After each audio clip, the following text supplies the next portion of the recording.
Hello, and welcome to another segment of the Coatesville Area Public Library's Oral History Project. I'm Kirk Witmer, and with me today is not a native Coatesvillian, but she might as well be because she came to our community when she was 1 year old, and that would be 78 years ago. I'd like to welcome Doris Spann.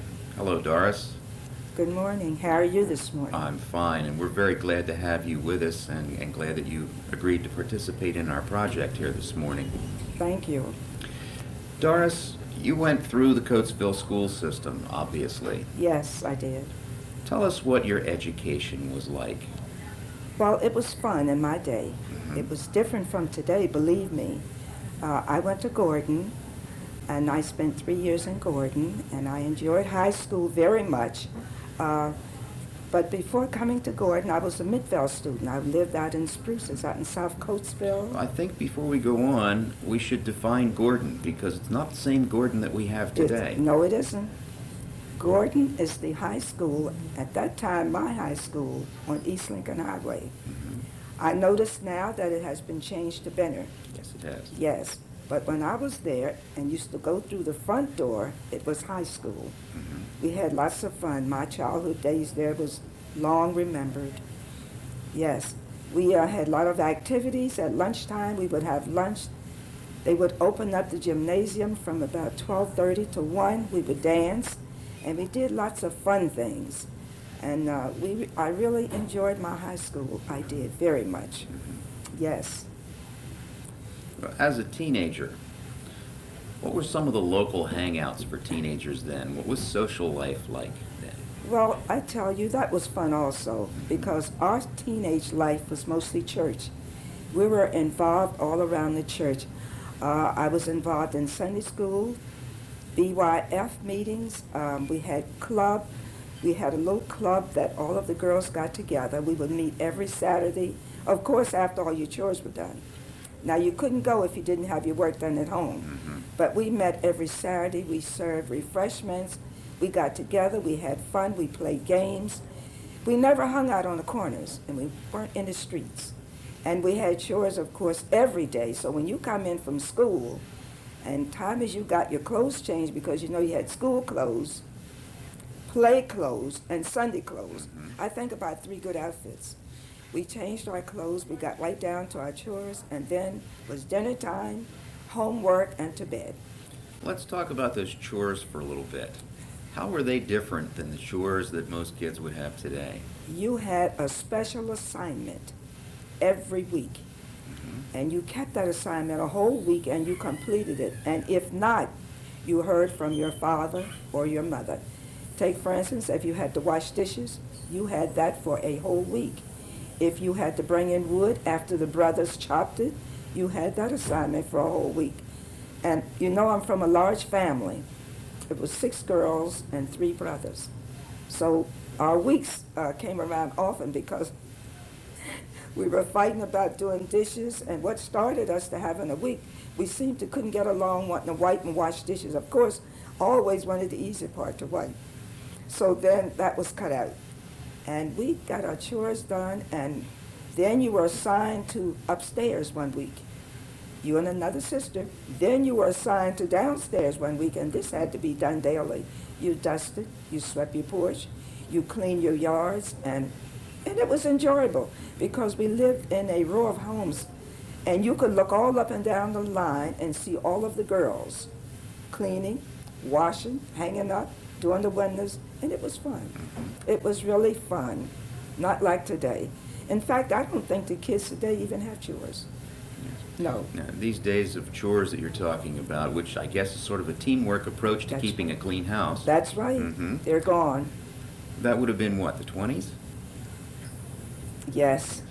That was in our early 20s. And also we babysat for each other, each sister. As the older one came along, she helped with the babies. Yes, we did. And what was the going rate for babysitters then? You know, one thing we didn't even get, as the kids call it now, they must have their weekly pay, or you give them so much money to spend. We didn't get allowance? that. We didn't get an allowance. I didn't even know that word. That's why I skipped it. I never heard that allowance.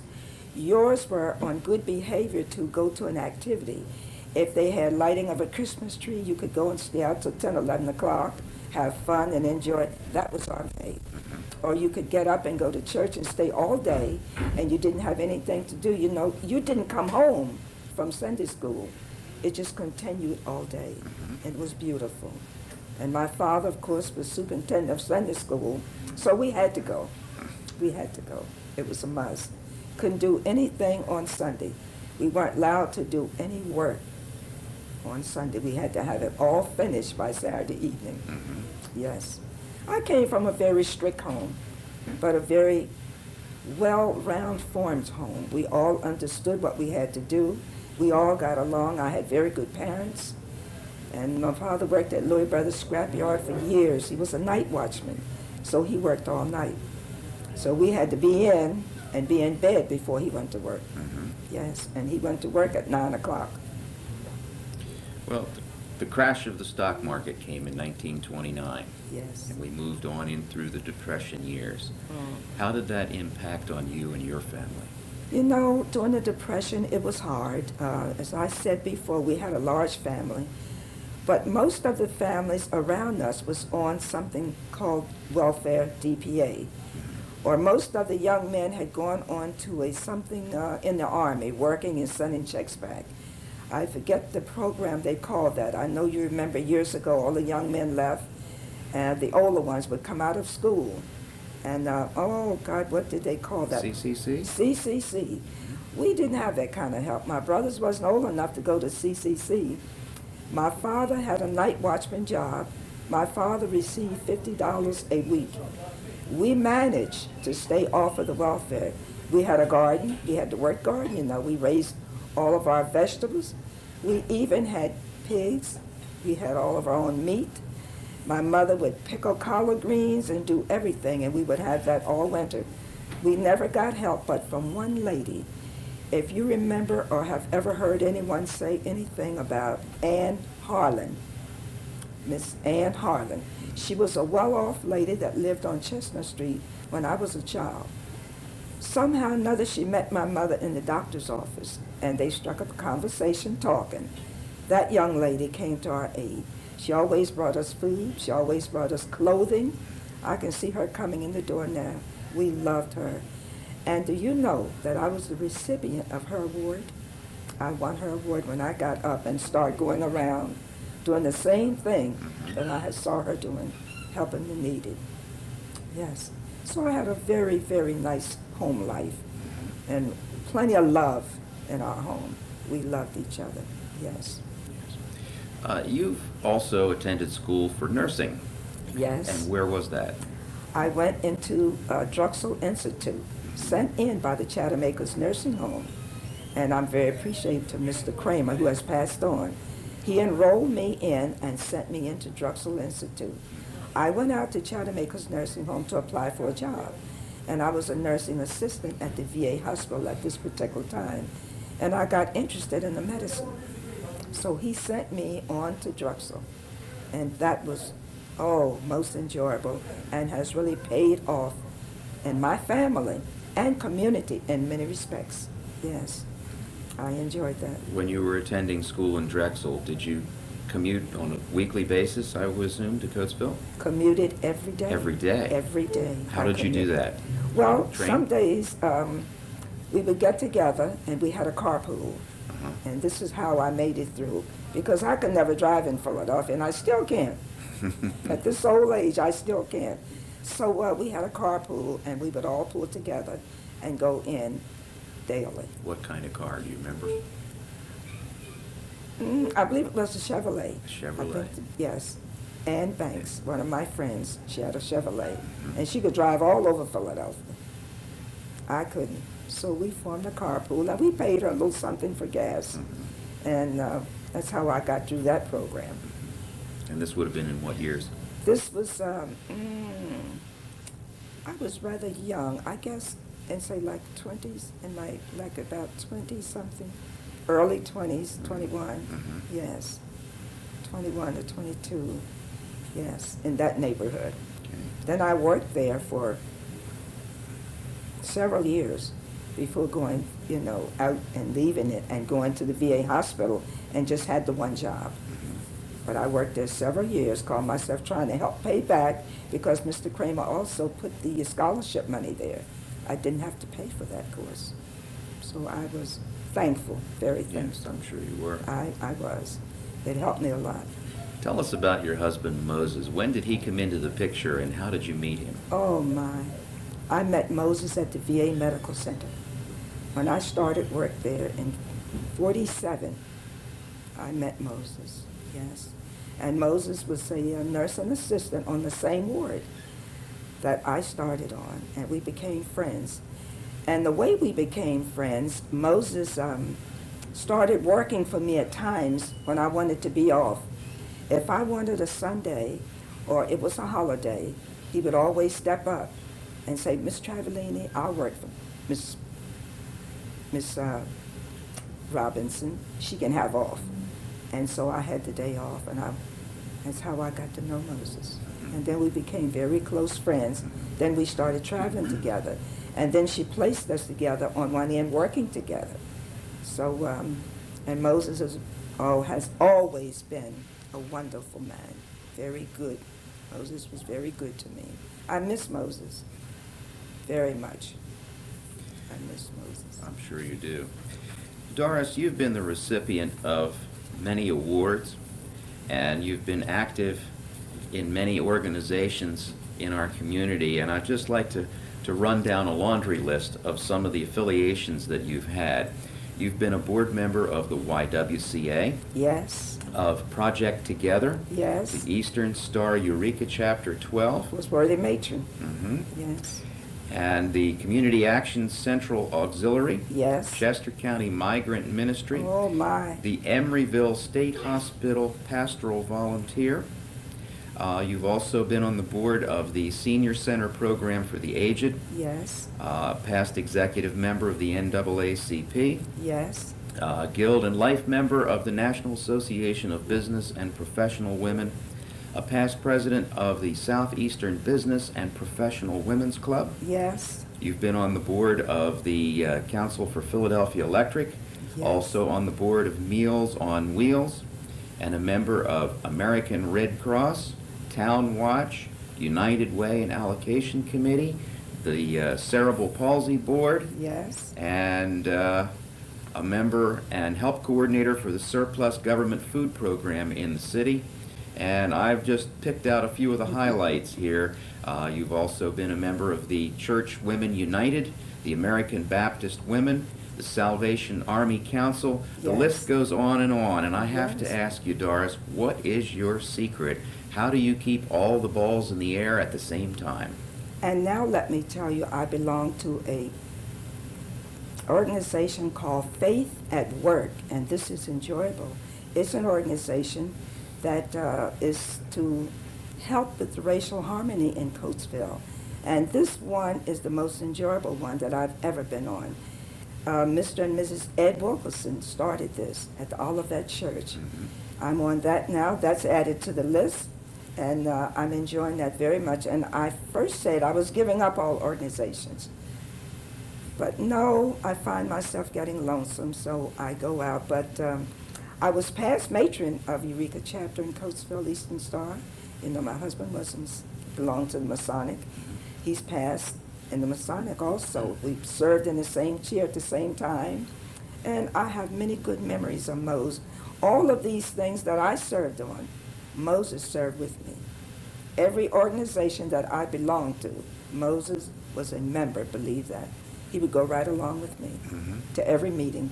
It was fun going to Emeryville with the Parsley Association. That was great. That was great. I enjoyed that at Emeryville. And the pastoral, that was the highlight of my life. That's when I really met and knew the problems that was going on in the world, that people were so separated from God.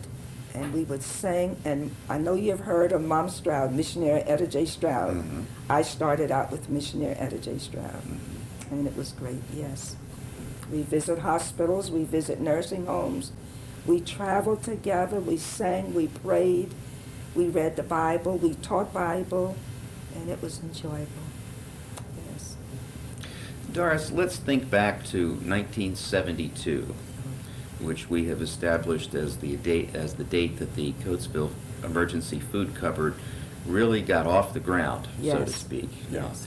I know it was a gleam in your eye for quite some time before it got started. Yes. Share with us how that concept first came about, and how did you spot the need for a community food cupboard? You know, I was president of the Southeast Chester County Business and Professional Women, and we were coming up with projects that would suit your community. We have meetings twice a year, Mid-Atlantic District. Then we have an overall convention once a year. In being in the meeting, people were describing and bringing up different projects that was needed in their community. I remember sitting there in one of the meetings and I heard the girls say, well, I'm going to have a shoe project in my community. And I said, shoe project? And you'd be surprised. She explained what she had in mind. She said, we're going to raise funds, purchase shoes for all the school children that's needed in my community. So I sat there and I tried to think. I said, oh my. I said to her, I know a good one for my community would be food. She said, food? I said, yes. I said, what we could do, I said, I tell you, I'm going to keep it a secret. Let me go back to my club. I came back to my club and we were getting projects together. I said to the members, I have a very good project in mind. And of course, everybody sit upright. What is it? I said, I think we should lift food and clothing and give it to needy in our community. I said, oh, said, how is that going to work? What you mean? How are we going to get the needy people? You're going to get the needy people. We're going to let each club member bring in 3 or 4 names. And then as much food as we have lifted, then we will make up our baskets. And this is how that got started. Just a club program. Okay, I think we better stop for a second and have you tell me what you mean by food that has been lifted. All righty. We don't want anyone to get a wrong impression here. All righty. The food that we lifted was among the club members. We didn't go out into the community. So each girl was responsible to bring in a non-perishable item. And then as they would bring it in, when we started out in the last of August, we always meet for our first meeting. And we had about 40 club members. Every girl would bring in something non-perishable. At this particular time, my brother-in-law was over 400 Oak Street, and it was beautiful, just built, brand new. And he was in the department. He was managing the homestead. He gave me an office at 400 Oak Street, being the president, to store our food. Every month, we brought this in. We decided that we had so much food by November. Our first basket would be given for Thanksgiving. Then I asked the girls to go into their closet. Each girl take out a new item or something that she wanted to wear herself. And we all did that. And we got our clothing together. We fixed our first basket and delivered it to a family in Ursulton. And they were so grateful. And how we came about with our eggs, our butter, the meats, all those goodies and the fruit, we would take that money from the treasurer. And the treasurer was where we paid our dues. We had to pay something like $75 for joining, and then you paid $25 a week to belong to Southeast Chester County. Of course, it's gone up today. We pay more than that now, but at that particular time. So we had a good treasurer, all business and professional women. Work was good in Coatesville, so you didn't mind paying it. We had all kind of fundraisers. We raised money. We even auctioned off a car, a brand new Chevrolet car. We did many projects. You know our motto, Tell me. you see, or we see, and we hope that you see, we see the problems in the community. Therefore, we exist. And that's what we went by. And my daughter Diana gave us the name and drew the community in our eye, and we have been running with it ever since. We see the problems in the community, and we are there. We're still busy. We're giving scholarships to many students. We help many senior citizens. We do, yes. Sounds like Ann Harlan started a tradition that you're happy to carry on. She did, in my family. She really did in my family. Yes, she did. Started me to looking and wanting to help and to do all that I can. Plus the love. I love. I love people. And I use it all the time because I really do. And I think it's all about people helping people. That's the way I feel about it. We have to help each other. And that's the only way. And to love each other. Sometimes I feel it's not enough love today. And I'm always walking up, hugging and whispering, I love you. Yes, I enjoy that. I sit down and talk to all of the families coming into the cupboard, and I hug them. I said, I love you. I'm here to help you. Just give me a call. Yes. Doris, I certainly commend you for that attitude and that approach to life. Thank you. But as we think back over the years, we know that hasn't always been a prevalent attitude in our community. I know. How do you see the changes that have occurred, and what do you think has fostered this coming together of a community that I think we're experiencing? You know, we are coming together, and it hasn't always been this way. We have had two of the most beautiful diversity Founders Day, year before last and last year, over at the Lukens Art Building. And I feel that it's coming together, and like this organization, Faith at Work, and all of your ministers have now come together. I was on that committee also bringing the ministers together. And I tell you, it made a big difference. Because what happened, I really don't think we knew each other. And I feel this was a problem all along and way back. We had such terrible thoughts about this man or this woman, or downgraded them because of their religion or their nationality or their color, whatever. But today, people look by that. And we're looking at each other as humans. And we're trying to help each other. And we're speaking out on this issue. And yes, it has been a change. Mm-hmm. It certainly has. Yes, it has. I know right in this community, yes, right in Coatesville. And it's certainly been a big improvement for Coatesville Yes, as well. much love. As you look down the road, Doris, what do you see in store for Coatesville? Well, you know, I attend council meeting and I sit in on different meetings and I listen and I look. I'm hoping that it will turn around. In fact, in some parts, in some ways, I feel better about it. I see an improvement. I see an improvement, as we just said, in coming together. I see much improvement in our diversity programs, and it's a big help. Your YW, their programs, and Salvation Army, and all of the many churches that has come together. I'm hoping that it will get better. And our police force, we can't leave that out. They're doing a tremendous job. They're trying to clean up. It's hard. And the thing that hurts is not Coatesvillians.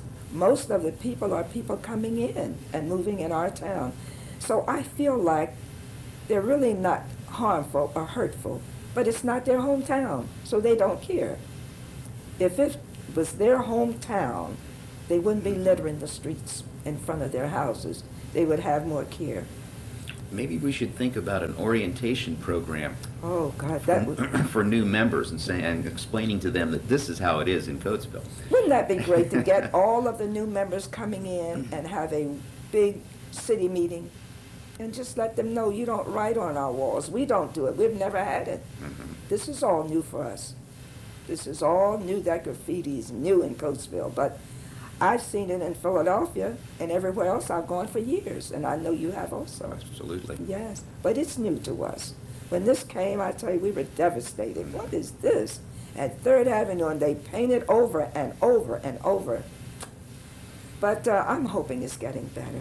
Well, if you ever tire of your work at the food cupboard, there's a new project for you. 'Cause I'm sure you don't feel any signs of slowing down anytime soon, Doris. You know, I'm not tired of doing community work. I love that.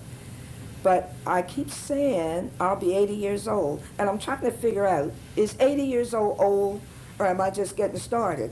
Because I do feel good. I really do. So I keep saying to myself, as long as I stay well, I will keep working. But my daughter wants me to move to Michigan, of course. She's on me night and day.